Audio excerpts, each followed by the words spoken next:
देखिए, ये JDU as a दल का कैरेक्टर दिखाता है कि कम से कम अभी उनकी जो चेतना है वो मरी नहीं है।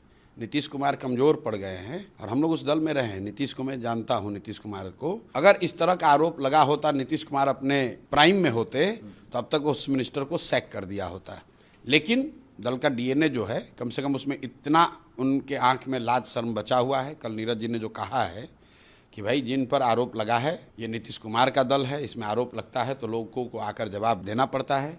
तो मैं उस बात का स्वागत करता हूं कि उस दल के मुख्य प्रवक्ता ने दल के नेतृत्व के सहमति से ही कहा होगा कि अशोक चौधरी जी को जवाब देना चाहिए और उनको इधर उधर की बात नहीं करनी चाहिए। किशोर कुणाल जी, ट्रस्ट, भाई इल्जाम आप पर लगा है, सीधी बात है। आपने बेनामी संपत्ति अपने पीए के नाम पर खरीदा, उस संपत्ति को फिर वापस अपने बेटी के नाम पर ट्रांसफर किया, उसका पूरा प्रमाण दस्तावेज हमने पब्लिक डोमेन में रखा है। अगर वो गलत है तो आके बता दो गलत है। हमने कहा कि एक बहुत बड़ी मात्रा में प्रॉपर्टी जो खरीदी गई है वो एक ट्रस्ट के माध्यम से खरीदी गई है। ट्रस्ट को चलाने वाले जो लोग हैं, खासकर जियालाल आर्य, वो बहुत ईमानदार व्यक्ति हैं। उनकी रेपुटेशन है बिहार में, वो बहुत ईमानदार व्यक्ति हैं। तो मैंने ये कहा कि सर आप लोग देख लीजिए कि आपके ट्रस्ट के नाम पर भी ये प्रॉपर्टी जो खरीदी जा रही है, ये पैसे कहाँ से आ रहे हैं। ये उनको कहा, उन पर इल्जाम नहीं है। इल्जाम सीधा अशोक चौधरी पर है। 200 करोड़ रुपए से ज्यादा की प्रॉपर्टी इन्होंने पिछले 2-3 साल में मंत्री रहते खरीदा है। मैंने प्रॉपर्टी का डिटेल दिया है, ट्रांजैक्शन बताया है,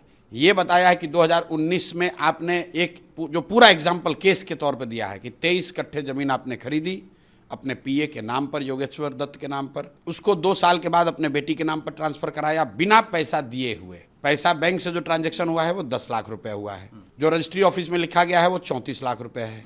उसके बाद इनकम टैक्स का इनको नोटिस आया। इनकम टैक्स ने ये कहा कि भाई 34 लाख की प्रॉपर्टी के अगेंस्ट में आप 10 लाख रुपए कैसे ट्रांजैक्शन किया है। तो उसके 4 बरस के बाद 2025 में इन्होंने 25 लाख रुपया अपने बैंक से फिर ट्रांसफर कराया है योगेश्वर दत्त के नाम पर। वो सारा बैंकिंग डिटेल मैंने जारी किया है।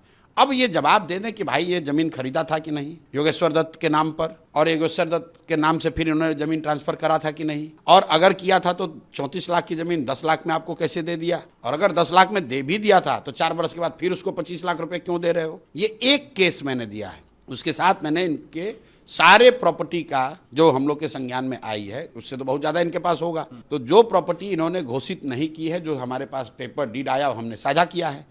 अशोक चौधरी जी को प्रेस करके बता देना चाहिए कि भाई ये हमने इस तरह से खरीदा। प्रॉपर्टी खरीदने में कोई दिक्कत नहीं है, प्रॉपर्टी तो आप 500 करोड़ का खरीद सकते हैं, लेकिन बता तो दो भाई कि कब और कैसे खरीदा है।